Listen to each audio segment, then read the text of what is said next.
नमस्कार दोस्तों, मैं Rakesh Sharma your mind opener news से पहले की तरह आज फिर इस कोरोना महामारी के चलते जो हमें दिक्कतें आ रही हैं, हम आज उस पर फिर बात कर रहे हैं। और आज हम चर्चा करेंगे एक अहम मुद्दे पर, और वो मुद्दा है कि किसी भी अपने जानकार को या फैमिली में अगर कोरोना के लक्षण दिखाई देते हैं तो उस वक्त वो उसके सामने परेशानी परिवार के सामने ये आती है कि क्या करें, कैसे उसको डिटेक्ट करें कि इसको कोरोना ही है, और कोरोना डिटेक्ट होने के बाद क्या उसको मेडिकेशन दें। क्योंकि हर आदमी, हर सरकार भी और डॉक्टर्स भी एडवाइस कर रहे हैं कि होम आइसोलेशन में रहो, लेकिन होम आइसोलेशन में क्या लें क्या ना लें एक बात। उसके बाद जब हम नेगेटिव आ जाते हैं पॉजिटिव के बाद, भगवान की दया से, उसके बाद क्या हम प्रिकॉशन लें, इसके साइड इफेक्ट ना हो। आज हम इन सब बातों पर चर्चा करने के लिए हमारे साथ फोर्टिस हॉस्पिटल से जो न्यूरो कंसल्टेंट हैं डॉक्टर विकास शर्मा हमारे बीच में है। मैं उनका स्वागत करता हूं। और मैं बता दूं कि इन्होंने दिल्ली के मौलाना आजाद से ही एमबीबीएस किया है, एमडी किया है, और चंडीगढ़ पीजीआई से इन्होंने डीएम किया है न्यूरो। और हम सीधा सीधा सवाल कर रहे हैं डॉक्टर विकास शर्मा से। डॉक्टर विकास, इसके शुरुआती लक्षण क्या है, किस तरीके से हम डिटेक्ट कर पाए कि कोई भी XYZ हमारा जानकार कोरोना से इफेक्टिव हो गया। देखिए, ऐसा है, कोरोना जब शुरू शुरू में आया था तो एक नॉर्मल वायरल इन्फेक्शन के उसमें लक्षण पाए जाते थे, जैसे फ्लू जो पहले होता था। इसमें बुखार, गला खराब होना, खांसी, जुकाम इत्यादि के लक्षण होते थे, सांस फूलना। तो ये मेन लक्षण पिछले साल जब शुरू हुआ था तो बताया गया था कि बुखार, गले में खराश और सांस अगर फूलता है तो कोरोना की संभावना काफी ज्यादा है। मगर इस साल क्योंकि कोरोना का जो स्पीड है बहुत ज्यादा बढ़ गया है, बहुत ज्यादा तेजी से फैल रहा है, तो किसी भी इंसान को अगर बुखार और गला खराब है और सांस चढ़ रहा है, कोई भी इनमें से एक भी लक्षण है, तेज बुखार अगर आ रहा है, तो आपको उसको कोरोना मानना है, अनलेस कोई टेस्ट प्रूव हो जाए कि नहीं है, क्योंकि अब वो हर चौथे या पांचवें आदमी को कोरोना के लक्षण हो रहे हैं। जी। तो दूसरा। इसमें हमें जी। ध्यान रखना है कि जो भी तेज बुखार है एक दो दिन जी। का, महामारी के चलते सस्पेक्ट करके रखना है और उसको आइसोलेशन करके उसकी टेस्टिंग शुरू करनी है।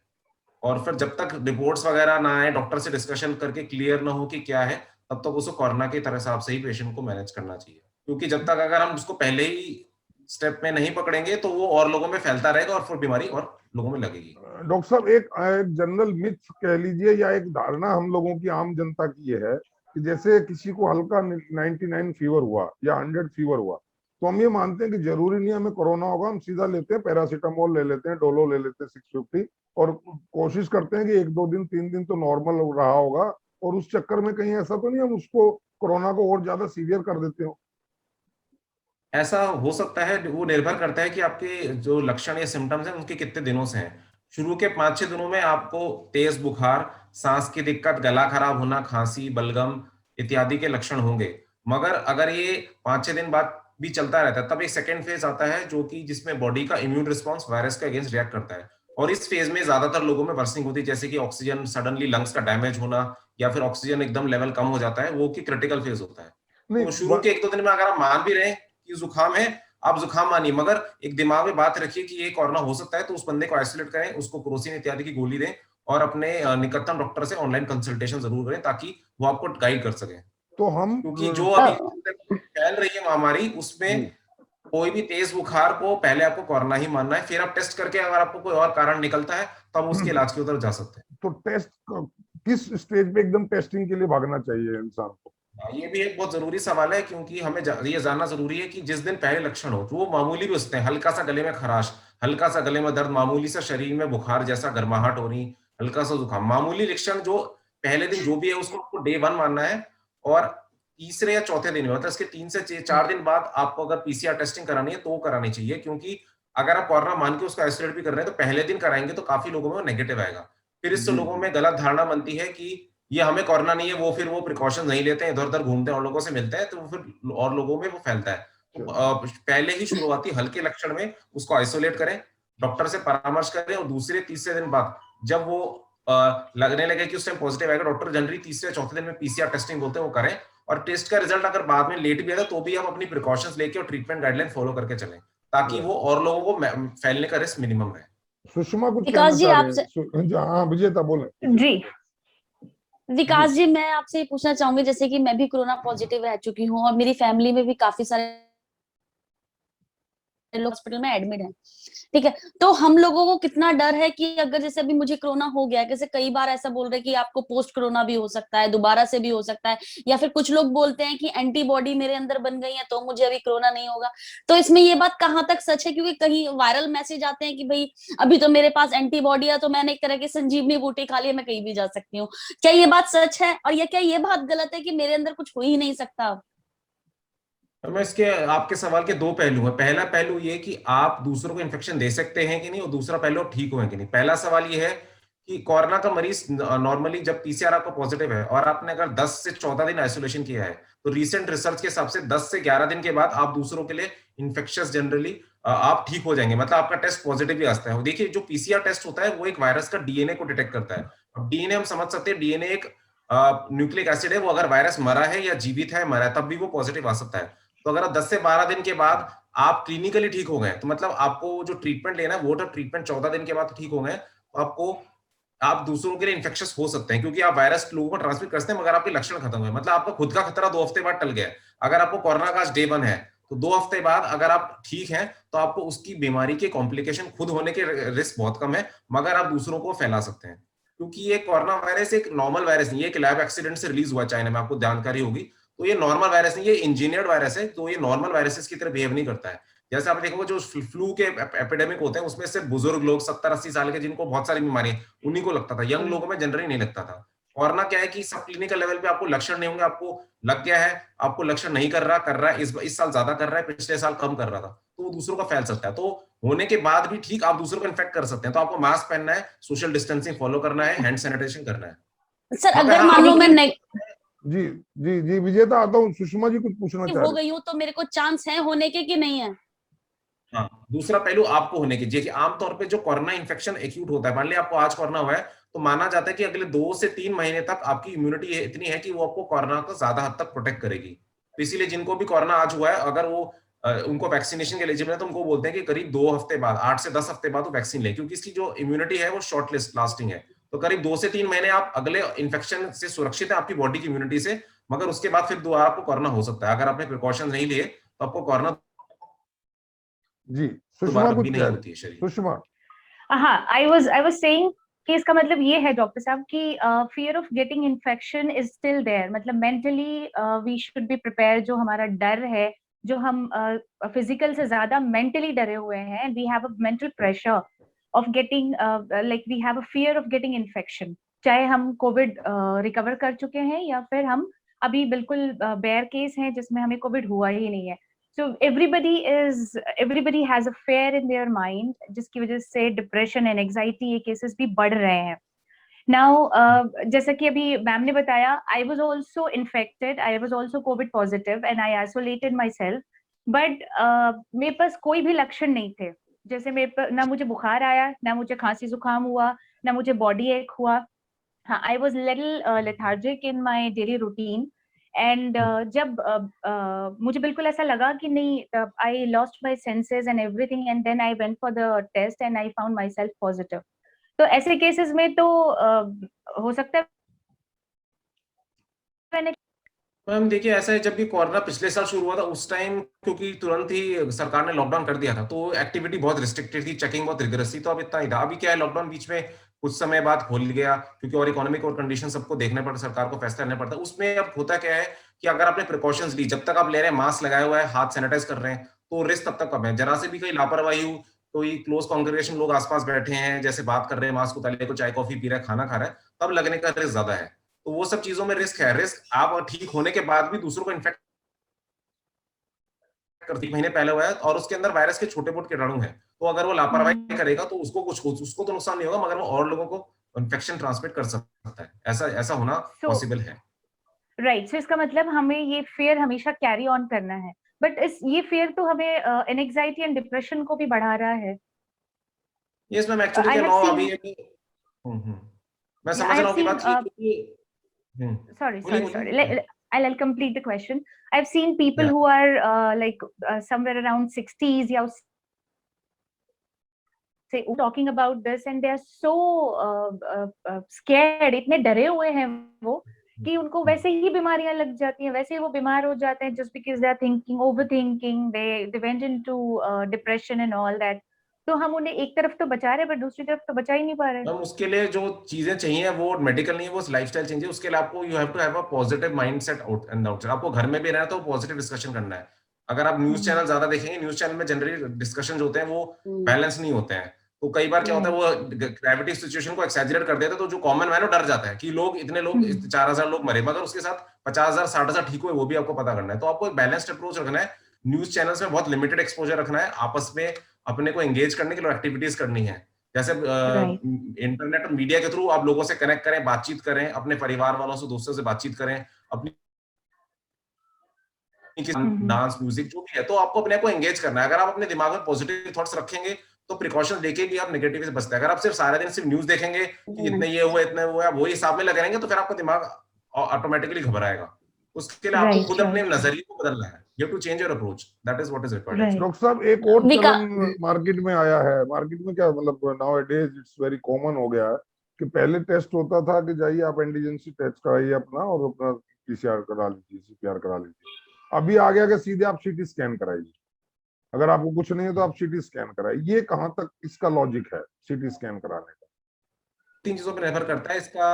ये डिपेंड करता है कि आपके सिम्टम्स के डे कितने हैं। जैसे कि मैंने पहले बताया कि फर्स्ट डे अगर आपको हल्का सिम्टम है, डे 0 में उसको बोलते हैं जैसे, तो डे 0 में कोई भी टेस्ट पॉजिटिव नहीं आएगा। आपको बस कोरोना सस्पेक्ट करके उसको आइसोलेट करना है और सपोर्टिव ट्रीटमेंट यानी कि कोरोसिन, पैरासिटामोल की दवाइयां और फीवर का रिडक्शन। उस टाइम से फीवर ही होता है और थोड़ा बहुत कुछ सिम्टोमेटिक गला खराब है तो उसकी कुछ गरारे वगैरह कर सकते हैं। फिर अगर आपको इस सिनेरियो में तो कोविड क्योंकि बहुत फैला हुआ है, तो आपको तीसरे चौथे दिन में पीसीआर टेस्टिंग करनी है। उसका रिजल्ट वेट करिए, अगर पॉजिटिव आता है ठीक है, मगर अभी भी क्योंकि लैबोरेटरीज का वर्कलोड बहुत ज्यादा हो गया है तो कई बार टेक्निकल इश्यूज की वजह से टेस्ट नेगेटिव हो सकता है। ऐसा भी देखा गया कि जो नया म्यूटेंट ये यूके से जो हिंदुस्तान में आया है, इसके अंदर भी काफी हद तक वो पीसीआर में नेगेटिव है। तो अगर आपके सिम्टम्स कोविड जैसे हैं मगर आपको पीसीआर नेगेटिव है तो आपको लापरवाही नहीं करनी है, आपको कोविड मान के ट्रीट करना है। और जब 6वां या 7वां दिन इलनेस का आता है उस स्टेज पे जाके अगर आपको बुखार तेज है तब आपको डॉक्टर आपको सीटी टेस्ट की एडवाइस करेगा। उसमें वो सपोर्टिव चेंजेस देख के फिर आपको और स्ट्रॉन्ग दवाइयां, स्टीरॉइड, जिस तरह की दवाइयों के बारे में आपको सजेस्ट करेंगे। तो ये अलग अलग स्टेजेस पे टेस्ट का अलग अलग रोल है। वो 5वें 6ठे दिन के सिम्टम, अगर आपका 6ठे दिन आपको बुखार तेज बना हुआ है, कुछ लोगों का, काफी लोगों का बुखार 4, 5वें दिन तक आएगा और वो ठीक हो जाते हैं। उसके बाद उन्हें 2 चीजों का ध्यान रखना है कि उनका टेम्परेचर ठीक है और ऑक्सीजन लेवल ठीक है। बट कुछ लोगों में जब ये बुखार दोबारा आता है 5 से 6 दिन के बाद, तब वो खतरे की घंटी है। उस टाइम आपको डॉक्टर को दिखाना है और तब वो जनरली सीटी टेस्ट बोल के उस करा के उसकी चेंजेस देख के आपको फिर स्ट्रॉन्गर स्टीरॉइड्स या इस तरह की दवाइयों को सजेस्ट करेंगे। डॉक्टर साहब आपने अभी ऑक्सीजन लेवल का जिक्र किया, ऑक्सीजन लेवल का जो जिक्र किया, ऑक्सीजन लेवल जो है क्या पर्सन टू पर्सन थोड़ा बहुत डिफर करता है? सपोज मेरा 95 रहता है या 96 जनरल रहता है जनरली, तो ऐसे भी लोग हैं जिनका 93 जनरली रहता हो, और कहाँ डेंजर पॉइंट आ जाता है कि उसके बाद तो हमें कुछ सोचना ही नहीं है and we have to take medicine और प्रिकॉशन जो भी। आप सही कह रहे हैं, वो डिपेंड करता है कि प्री एग्जिस्टिंग बॉडी की कंडीशन क्या है। जैसे कि उदाहरण के तौर पे अगर किसी को पहले से लंग्स में सीओपीडी नाम की डिजीज जो स्मोकर्स में होती है, लंग्स उनके खराब है, तो उनका बेसलाइन भी ऑक्सीजन लेवल 90-91 ही होगा। तो उनके केस में कट ऑफ हमारा खराब होगा, मान लीजिए 87-88 से नीचे गया, ठीक है। अगर कोई रिलेटिवली यंग हेल्दी आदमी जिसके लंग्स ठीक है तो उसके लिए हम 95-96 को ठीक मानेंगे। बट अगर 93 के नीचे जाता है तो हम उसे डेंजर जोन मानते हैं और हम उस पे फिर मॉनिटरिंग और बाकी ब्लड टेस्ट, सीटी टेस्ट उस स्टेज पे एडवाइस करेंगे। नहीं सर, उसमें होता क्या है, लेवल आपके 93 था, जैसे मॉर्निंग में मैंने एक अपने फैमिली मेंबर का चेक किया 93 आ गया, 1 घंटे 2 घंटे बाद मैंने किया 92 आ गया, बट अगेन 2-3 घंटे बाद किया तो 93 आ गया। तो ये जैसे we should not be panic ना, 92 आ गया तो एकदम से हम पैनिक हो गए एकदम भाग जाए हॉस्पिटल। हाँ, हॉस्पिटल भागने की जरूरत नहीं। अगर ये आपके 5वें 6ठे दिन के बाद, जैसे जो सेकंड क्रिटिकल स्टेज है, 6 से 7 दिन कोरोना के होने के बाद, लक्षण होने शुरू होने के बाद, तब ये क्रिटिकल है। उस टाइम अगर है तो स्टेज पे आपको बस डॉक्टर को कंसल्ट करना है। अगर वो जो blood test, CT scan chest का बोलते हैं वो करवाने हैं और दवाई लेनी है। अगर उसमें जो चेंजेस आते हैं उनको लगता है वो स्टीरॉइड्स या स्ट्रॉन्गर दवाइयां चाहिए तो लीजिएगा, तो वो कंट्रोल में रहेगा। बट अगर हाँ वो 93 से अचानक 90 आ गया तो फिर वो खतरे की घंटे, फिर आपको ऑक्सीजन का इंतजाम और हॉस्पिटल का एडमिशन के बारे में सोचना पड़ सकता है, क्योंकि वो अचानक गिर गया। जी मेरा विकास जी आपसे मैं ये इसी को कंप्लीट कर दूं। मैं इसलिए क्वेश्चन किया, जैसे मेरी घर में ही मेरी मिसिस का हमेशा हम जब भी चेक करते 93 आता ऑक्सीजन लेवल। हम्म। तो और शी इज ओके फाइन, वो फर्स्ट एक वैक्सीनेशन भी हो चुका है। तो कई बार लगता है कि कहीं 93 इस वजह से तो नहीं चल रहा है, बट वो महीनों से यही चल रहा है।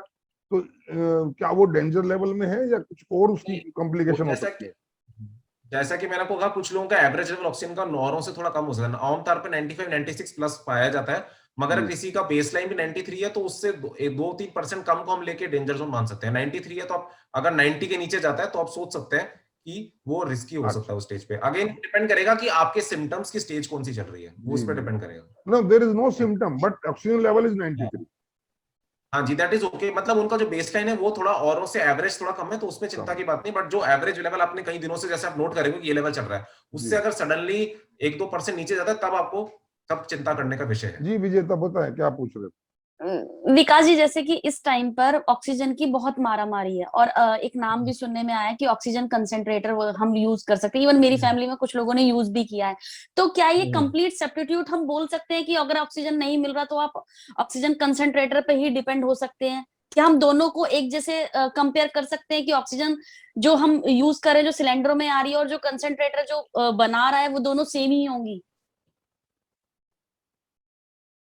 ऑक्सीजन का जो होता है सिलेंडर, वो डायरेक्ट ऑक्सीजन स्टोर करता है जो इंडस्ट्रीज में बनती है, और उसी को डायरेक्ट लगाते हैं, तो वो ज्यादा प्योर है, वो इमीडिएटली अवेलेबल है। ठीक है, बट उसमें स्टोरेज का रिस्क होता है, क्योंकि ऐसा लोगों ने देखा गया कई बार ऑक्सीजन, जैसे कुछ लोगों ने ज्यादा एंग्जाइटी में होल्ड कर लिया तो ऑक्सीजन में कभी कभी सिलेंडर में एक्सप्लोजन का खतरे का फटने का रिस्क होता है, तो वो रिस्क है। ऑक्सीजन कॉन्सेंट्रेटर क्या करता है? ऑक्सीजन कॉन्सेंट्रेटर हवा में से हवा खींचता है और उसमें ऑक्सीजन को निकाल के आपको देता है। तो उसमें होता है कि कॉन्सेंट्रेटर अगर आप सिलेंडर की उपलब्धता नहीं है तो आप कॉन्सेंट्रेटर अच्छी कैपेसिटी के लेना चाहिए, ताकि उसमें ऑक्सीजन का लेवल ज्यादा मिले। क्योंकि ये हमें समझना जरूरी है कि कोरोना में जिन मरीजों की हालत इतनी खराब है कि ऑक्सीजन होता है, तो कॉन्सेंट्रेटर इस्तेमाल करना चाहे करें, मगर वो टेक्निकली अच्छे कैपेसिटी का होना चाहिए, हाई कैपेसिटी का, जिसकी ऑक्सीजन देने की क्षमता काफी ज्यादा हो। ये लेना जरूरी है। ऐसा ना हो कि आप कोई चीज खरीद लें और बाद में फिर आपको लगे कि ऑक्सीजन की अवेलेबिलिटी जो दे रहा है वो क्वांटिटी कम पड़ रही है, उससे बस ये इशू आता है। अदरवाइज कॉन्सेंट्रेटर सेफ है, यूज कर सकते हैं, बट कितना वो देगा, कितने लीटर ऑक्सीजन इक्विवेलेंट देगा, ये चीज समझ ले पहले, और हाई कैपेसिटी वाले को यूज करें एज एन इमरजेंसी। आइडियल तो ऑक्सीजन अगर अवेलेबल है तो यूज करनी चाहिए। अच्छा, एक Okay, Dr. Vikas, yes. I want to Yes, ask one thing. Like one of my relatives' family, the entire family is isolated, home isolated, because they are COVID positive. Home isolation में होते हैं, तो what all, like apart from medicines and apart from the other care we are taking for ourselves, हमें अपने diet में या food supplements में क्या लेना चाहिए which will help our medicine and body as well?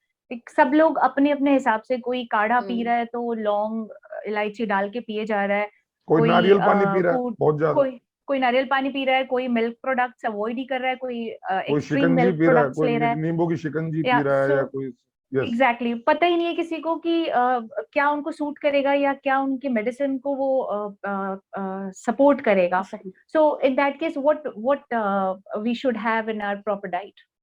तो इसमें हम डाइट के जो मैनेजमेंट में 3-4 चीजें मैं समझ रही मोटी मोटी। एक तो ये है कि जो डाइट होनी चाहिए वो बहुत ज्यादा ऑयली या बहुत स्पाइसी नहीं होनी चाहिए, क्योंकि वो मरीज के स्टमक को इरिटेट करेगी। अब कोरोना में अक्सर स्टीरॉइड से स्ट्रॉन्ग पेन किलर चलते हैं, वो पेट को इरिटेट करते हैं। तो खाने में मिर्च मसाला हल्का रखें, बहुत घी तेल ना, मॉडरेशन में डाल सकते हैं। और बनती है खिचड़ी, दलिया, जो थोड़े फिलिंग फूड्स हैं, जो थोड़े बहुत ऑयली नहीं है, which are easy to digest, so they are not only in corona, in any viral infection for that matter, they are useful, so you should try to use those things. Secondly, अगर मरीज को diabetes है साथ में, तो ऐसी चीजें नहीं लेनी चाहिए जिससे शुगर सडनली शूट अप करे, क्योंकि अगर मरीज को स्टीरॉइड्स खासतौर से डॉक्टर ने एडवाइस किया तो स्टीरॉइड से शुगर बढ़ती है। तो अगर डायबिटीज है या स्टीरॉइड चल रहे हैं तो बहुत तेज मीठे की चीजों को थोड़ा रिस्ट्रिक्शन में लें, अवॉइड करें, जैसे कि खासतौर से process foods, ice cream, cold drink वगैरह, आजकल यंगस्टर्स को काफी शौक है, तो ये चीजें नियमित मात्रा में लें, अवॉइड करें। नॉर्मल रूटीन खाना खाएं, रोटी सब्जी दाल चावल फल वगैरह सब सेवन करें जो पच सकता है। हाँ, अगर मरीज को बहुत उल्टी हो रही है या वो पेट में दिक्कत है तो हल्का खाना, सूप वगैरह, तो बेसिकली इसमें हमें इंडिविजुअलाइज करना पड़ेगा देखने के लिए कि जो कौन सा खाना मरीज आराम से पचा सकता है। फोकस हमारे कि मरीज को कैलोरीज मिलनी चाहिए ताकि वो बॉडी इंफेक्शन से लड़े, क्योंकि कोरोना जैसे आप देख चुके हैं शरीर को बहुत बुरी तरह झंझोड़ देता है। तो it is a severe viral infection, it is not a routine infection, it is a severe infection जिनको लक्षण करता है पूरा शरीर 15-20 दिन तक, 2 महीने तक शरीर दुख रहा है, शरीर में जान नहीं, मैं कमजोर हो गया, तो ये कॉमन कंप्लेंट है। तो diet should give adequate calories and it should be easily digestible. These are the 2 basic principles. बाकी वो उम्र के हिसाब से, अगर छोटा बच्चा है 15-20 साल का नौजवान है तो वो हलवा घी वगैरह अच्छे से खा पाएगा, थोड़ी उम्र ज्यादा है तो थोड़ा हल्का, मगर उसको शरीर में कैलोरी इम्यून सिस्टम को सपोर्ट करे। नहीं, एक डॉक्टर साहब एक सवाल और उठता है कि वो 14 दिन बाद या 15 दिन बाद सपोज नेगेटिव आ गया, वो ठीक हो गया, तो क्या उसके बाद भी कोई मेडिसिन लेना चाहिए? क्या कुछ उसके बाद भी कोई ट्रीटमेंट कंटिन्यू रखना चाहिए उसको? देखिए, अगर कोरोना 14 दिन के बाद जनरली पूरा ठीक हो गया तो ज्यादातर लोगों में जो कॉम्प्लिकेशंस का स्टेज है वो खत्म हो गया, तो मरीज को अपने लिहाज के हिसाब से कुछ विशेष दवाई की जरूरत नहीं है। बस कुछ डॉक्टर विटामिन वगैरह, कुछ विटामिन सप्लीमेंट्स एडवाइस करेंगे जो थोड़ा शरीर को, मसल्स को, बॉडी को रिकवर करने में मदद करेंगे, वो आप ले सकते हैं। डाइट पे अपना ध्यान दें, थोड़ा अपनी शरीर की क्षमता के हिसाब से थोड़ा व्यायाम करें, बस ये चीजें लेनी है। बट दवाइयां को ऐसा लॉन्ग टर्म जरूरत एक चीज बहुत कॉमनली फैल रही है कि कुछ इससे कोरोना की जो मेडिसिन हैं उससे खून में कोई क्लॉट जम जाते हैं, खून गाढ़ा हो जाता है, तो इसलिए जो है उसके बाद 2 महीने तक या 3 महीने तक खून को पतला करने की कोई दवाइयां होती है, वो लेनी मस्ट है। क्या ये ठीक है? हाँ, ये मसला आपने सही उठाया, ये जरूरी है क्योंकि काफी लोगों में जब ब्लड टेस्ट कराते हैं सेकंड फेज में, जो मैंने आपको बताया 6-7 दिन के बाद जो सेकंड फेज आता है, उसमें बहुत लोगों का खून ज्यादा गाढ़ा हो जाता है। और रिसर्च में जिन देशों में, इटली में जैसे बहुत पहले पेशेंट्स में बहुत मोर्टेलिटी हुई थी लास्ट ईयर, तो उन्होंने रिसर्च में पाया कि ऐसे में खून में थक्के जम रहे थे। ये सही बात है, खून बहुत गाढ़ा होता है, तो उसमें कोरोना के टाइम उस टाइम इंजेक्शन या फिर गोली जो खून पतला रखती है देते हैं, और अगर जरूरत पड़ी तो कई बार 1-2 महीने के लिए खून पतला करने की गोलियों को सेवन करने की जरूरत पड़ सकती है। तो ये जो दवाइयां हम खा रहे हैं, ये जो हाँ कोरोना से रिलेटेड दवाइयां खा रहे हैं उसको क्योर करने के लिए, उससे खून के थक्के जमते हैं या कोरोना के वायरस से ही खून के थक्के जम रहे हैं?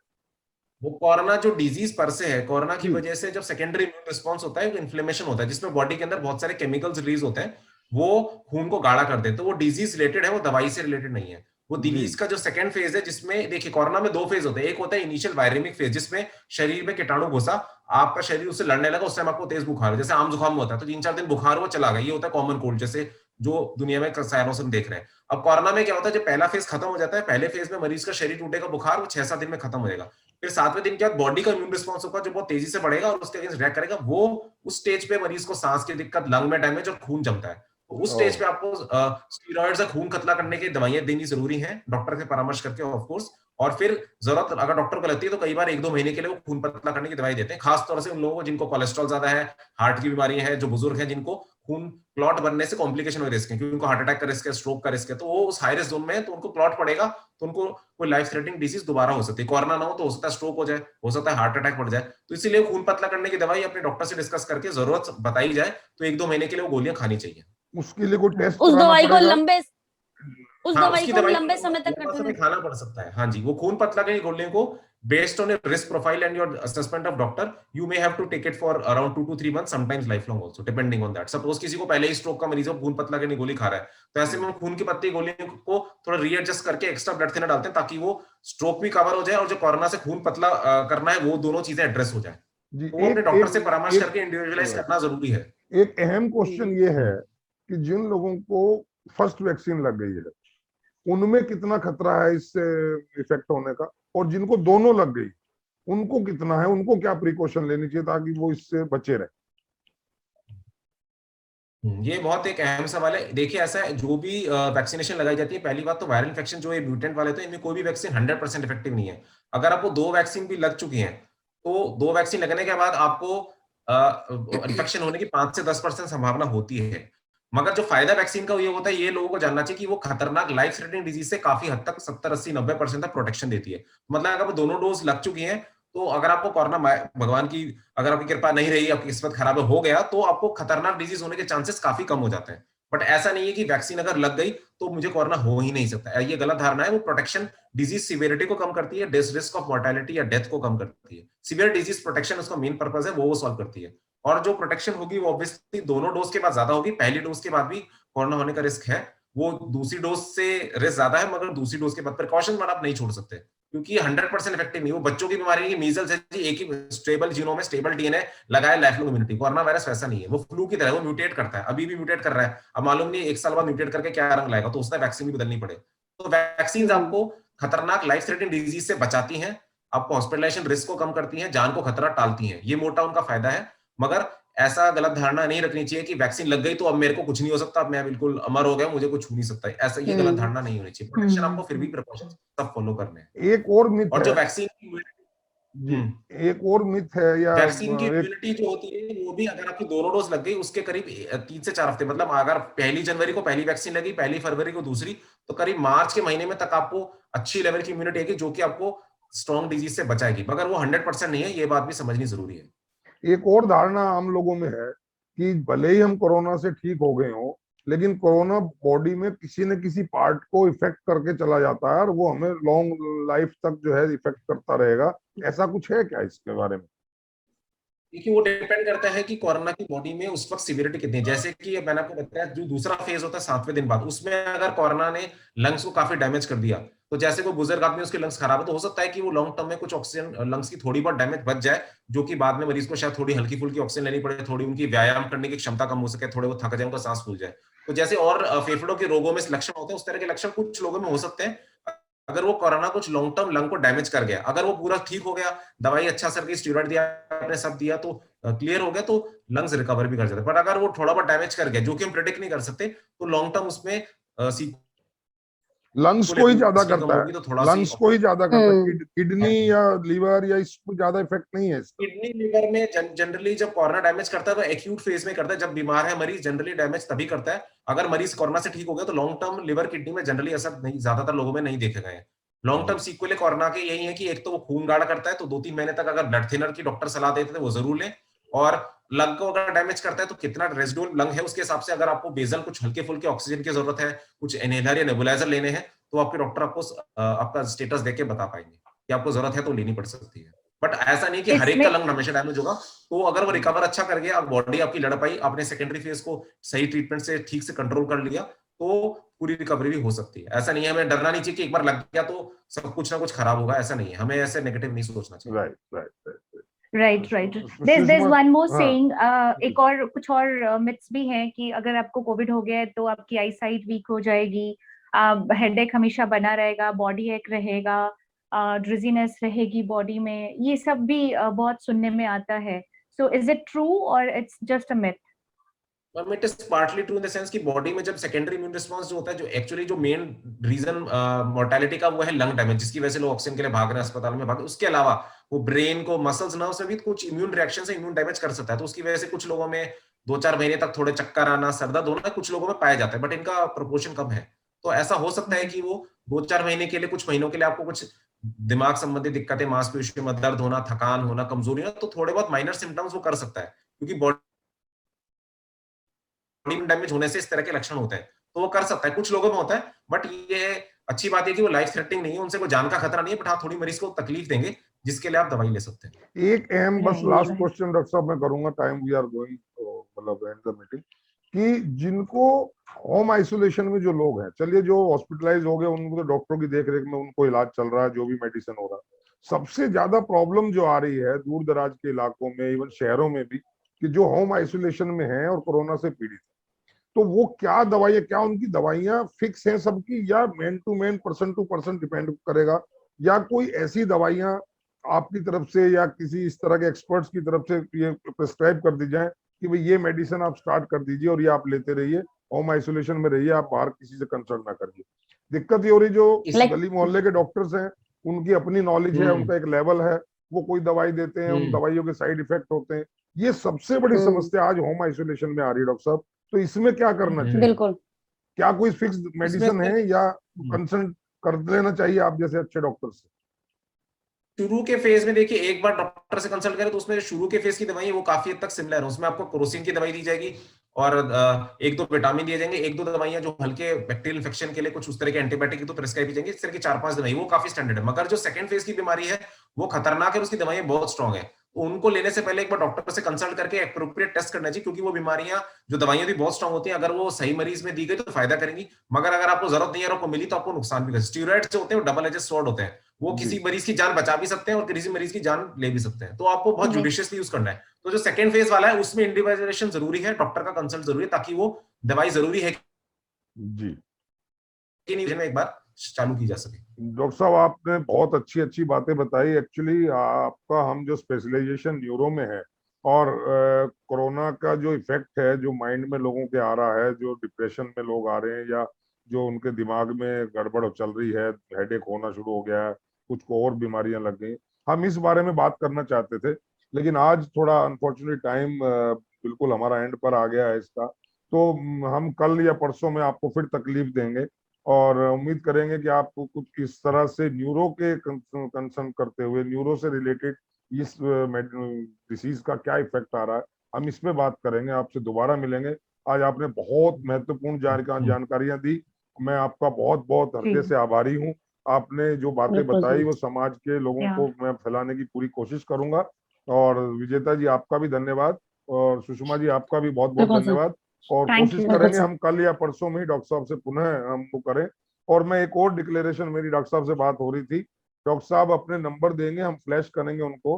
डॉक्टर साहब 24 आवर किसी भी तरह की कंसल्टेशन के लिए हमेशा रेडी रहेंगे। कोरोना से रिलेटेड किसी को कोई प्रॉब्लम है, न्यूरो से रिलेटेड कोई प्रॉब्लम है, जितना ये टेली कंसल्टेंसी कर पाएंगे उतना करने के लिए तैयार हैं। हम इनका पुनः आभार व्यक्त करते हैं और अपनी पूरी टीम बिल्कुल की सर, तरफ से धन्यवाद। हम आपके आभारी हैं। डॉक्टर साहब फिर मिलते हैं, तब तक के लिए जय हिंद, जय भारत, सभी जय लोग खुश भारत। रहें। Thank you. Thank you, sir. Jai Bharat. Thank you. Okay ma'am, thank you, my pleasure.